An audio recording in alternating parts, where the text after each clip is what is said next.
அனைவருக்கும் வணக்கம். லெபனான் மற்றும் அங்குள்ள ஹிஸ்புல்லா பயங்கரவாத அமைப்பினர் மீது இஸ்ரேல் சரமாரியாக வான்வழி தாக்குதல் நடத்தியுள்ளது. இப்படிப்பட்ட தாக்குதல் இதற்கு முன்பு நடந்ததில்லை என்று சொல்லும் அளவுக்கு ஒரு கொடூரமான முறையில் மிகப்பெரிய தாக்குதலை நடத்தியுள்ளது. 2006ஆம் ஆண்டு லெபனானுக்கும் இஸ்ரேலுக்கும் இடையே போர் நடந்துள்ளது. அதைவிட மிகப்பெரிய தாக்குதல் என்று லெபனான் மற்றும் ஹிஸ்புல்லா அவர்கள் கூறுகிறார்கள். திங்கட்கிழமை என்று அதிகாலையில் அங்குள்ள மக்களுக்கு முன்கூட்டியே மெசேஜ் அனுப்பியுள்ளது. அதாவது தெற்கு லெபனானில் உள்ள பெக்கா பள்ளத்தாக்கு மற்றும் அதை சுற்றியுள்ள நகரங்களில் உள்ள மக்களுக்கு வந்த ஒரு டெக்ஸ்ட் மெசேஜ். அதில் நீங்கள் இங்கிருந்து வெளியேறி விடுங்கள், பாதுகாப்பான இடத்திற்கு சென்று விடுங்கள், நாங்கள் உங்கள் குடியிருப்பு பகுதிகளில் பதுக்கி வைத்துள்ள ஏவுகணைகள், ராக்கெட்டுகள் மற்றும் ஆயுதங்கள், அதை தவிர இங்குள்ள சுரங்கங்களில் பேலஸ்டிக் மிசிலி, குரூசி மிசிலி போன்றவை இங்கு பதுக்கி வைக்கப்பட்டுள்ளது. இதன் மீது நாங்கள் தாக்குதல் நடத்தப் போகிறோம் என்று சொல்லிவிட்டு அதன் பிறகு இஸ்ரேல் அங்கு தாக்குதல் நடத்தியுள்ளது.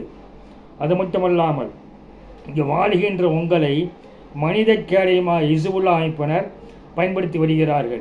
எனவே நீங்கள் குறுக்கே வந்து நீங்கள் காயப்பட வேண்டாம், இங்கிருந்து பாதுகாப்பாக சென்று விடுங்கள் என்று சொல்லிவிட்டு இஸ்ரேல் அடித்திருக்கிறது. அது மட்டுமல்லாமல் லெபனானின் ரேடியோ ஹேக் செய்யப்பட்டு அதன் மூலமாகவும் செய்திகள் வெளியிடப்பட்டுள்ளன. அதாவது இஸ்ரேல் சொல்வது என்னவென்றால், ஹிஸ்புல்லா அமைப்பினர் எங்கள் மீது மிகப்பெரிய தாக்குதலை நடத்த திட்டமிட்டுள்ளனர். அதாவது சென்ற ஆண்டு அக்டோபர் மாதம் 7ஆம் தேதி ஹமாஸும் இஸ்ரேலும் தாக்குதல் நடத்தியது போல மீண்டும் ஒரு தாக்குதலை நடத்த ஹிஸ்புல்லா திட்டமிட்டுள்ளது. எனவே அவர்கள் தாக்குதல் நடத்திய பின்பு நாங்கள் தாக்குதல் நடத்துவதில் பலனில்லை என்பதால் ப்ரீஎம்டிவ் மெஷர், அதாவது முன்கூட்டியே நாங்கள் தாக்குதல் நடத்த சொல்லிவிட்டு லெபனான் மீதும் அங்கு உள்ள ஹிஸ்புல்லா அமைப்பினர் மீதும் தொடர் தாக்குதலை நடத்தியதில் திங்கள் மற்றும் செவ்வாய்க்கிழமை மட்டுமே 569 பேர் பலியாகியுள்ளார்கள். 1835 பேர் படுகாயம் அடைந்துள்ளனர். இப்படி ஓரிரு நாட்டில் மட்டும் இவ்வளவு மிகப்பெரிய தாக்குதல் நடந்ததில்லை. அதை தவிர செவ்வாய்க்கிழமை லெபனானில் உள்ள அனைத்து பள்ளி, கல்லூரிகள், பல்கலைக்கழகங்களுக்கு விடுமுறை அளிக்கப்பட்டுள்ளது.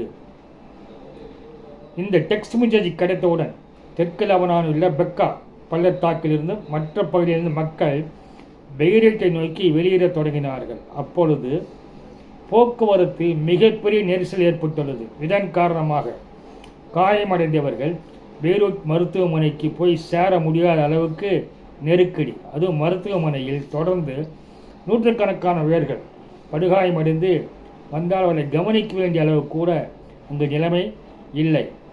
ஏற்கனவே இஸ்ரேல் என்ன செய்துள்ளது என்றால், லெபனானில் உள்ள ஹிஸ்புல்லாவின் அனைத்து செய்தி தொடர்பையும் முன்கூட்டியே அழித்து விட்டது. அப்படி அழித்தது தான் பேஜர் பல இடங்களில் வெடித்தது, வாக்கி டாக்கி வெடித்தது, ஏன் சில இடங்களில் ரேடியோ கூட வெடித்துள்ளது.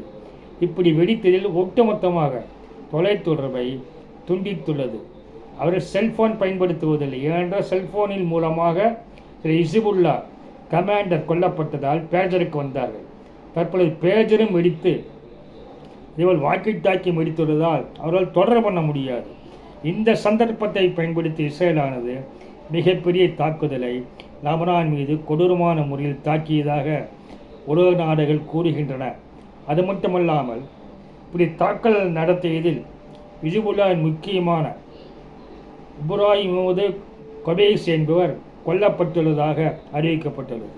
ஒரு முக்கியமான மூத்த கமாண்டர் என்று அறியப்படுகிறது. இதற்கு முன்பாக இப்ராஹிம் அகில் என்றவர் கொல்லப்பட்டார். அவரும் அமெரிக்கா மற்றும் பிரிட்டனால் தேடப்படும் ஒரு குற்றவாளி. காரணம் என்னவென்றால், லெபனானில் உள்ள அமெரிக்க தூதரகம் மற்ற இடங்களில் அவர் தாக்குதல் நடத்தியதில் நூற்றுக்கணக்கான அமெரிக்கர்கள் இறந்துள்ளனர்.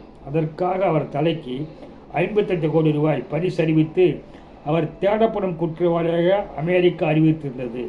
அந்த இப்ராஹிம் அகில் தற்பொழுது கொல்லப்பட்டுள்ளார்.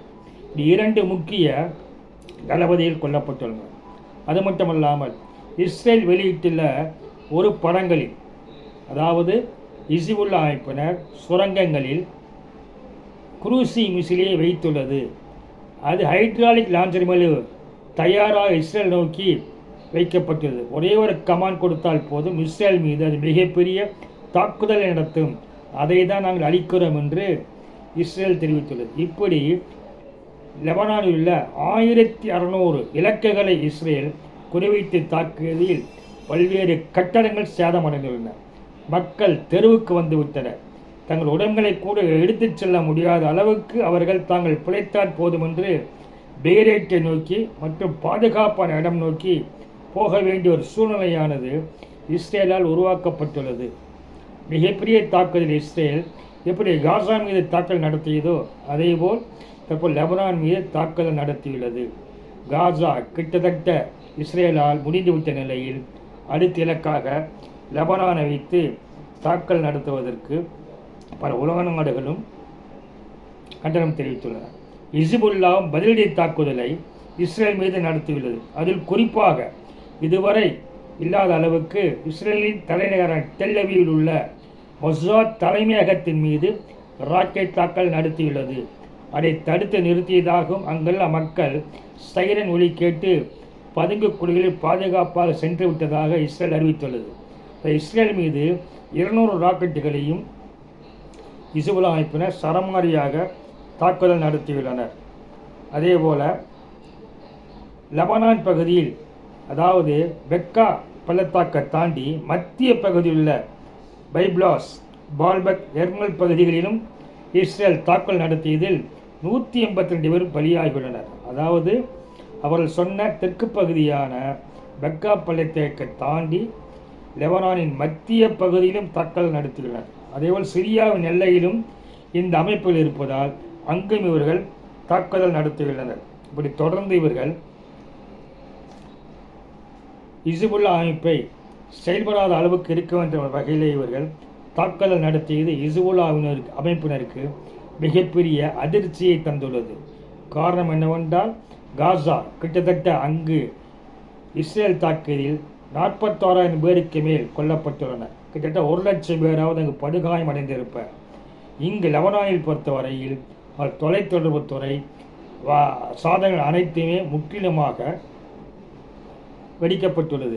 அதை தவிர அவர்கள் ஹிஸ்புல்லா அமைப்பினர் எங்காவது உணவருந்த செல்லவோ, வீட்டில் இருக்கவோ, மற்ற பாத்ரூம் போன்றவை பயன்படுத்தவோ ஒரு அச்சத்தை அவர்கள் மனதில் ஏற்படுத்திவிட்டு இந்த தாக்குதல் இஸ்ரேல் தொடர்ந்து நடத்தி வருவதில் மிகப்பெரிய ஒரு திட்டத்துடன் ஹிஸ்புல்லாவை எப்படியாவது செயலிழக்க செய்ய வேண்டும் என்ற நோக்கில் அது தாக்குதல் நடத்தி வருகிறது. இதே நேரத்தில் லெபனானும் போருக்குள் வரக்கூடிய அளவுக்கு இந்த தாக்குதலை இஸ்ரேல் நடத்தி வருகிறது. ஆனால் லெபனான் தற்பொழுது போருக்கு தயாராக இல்லை இந்த நிலையிலேயே இருந்து வருகிறது. அப்படி ஒரு சூழ்நிலை உருவானால் மிகப்பெரிய போர் பதற்றமானது அங்கு இஸ்ரேலை சுற்றும் நாடுகளில் உருவாகும். எனவே இந்த போரானது யாருக்கும் வெற்றி தோல்வி என்பது இல்லாத வகையில் நடைபெற்று வருகிறது. எனவே இதற்கான ஒரு தீர்வை காண வேண்டும் என்று ஐநா சபை, அமெரிக்கா, பிரான்ஸ் போன்ற நாடுகளெல்லாம் கோரிக்கை வைத்து வருகின்றன. சரி, இனிமேல் அது இஸ்ரேல் என்ன செய்கிறது என்று இனிமேல் அவர்கள் நடத்துகின்ற செயல்பாடுகள் மூலம் மட்டுமே தெரிய வரும். ஏனெனில் நேத்தன்யாகு அவர்கள் தெளிவாக கூறுகிறார்கள், நாங்கள் எங்களை பாதுகாக்க வேண்டும். ஹிஸ்புல்லா மீண்டும் அக்டோபர் 7ஆம் தேதி போல ஒரு தாக்குதலை இஸ்ரேல் மீது நடத்திவிடக்கூடாது என்பதற்காக தான் நாங்கள் பிரியமிட்டு தாக்கல் நடத்துவதாக தெரிவித்துள்ளது.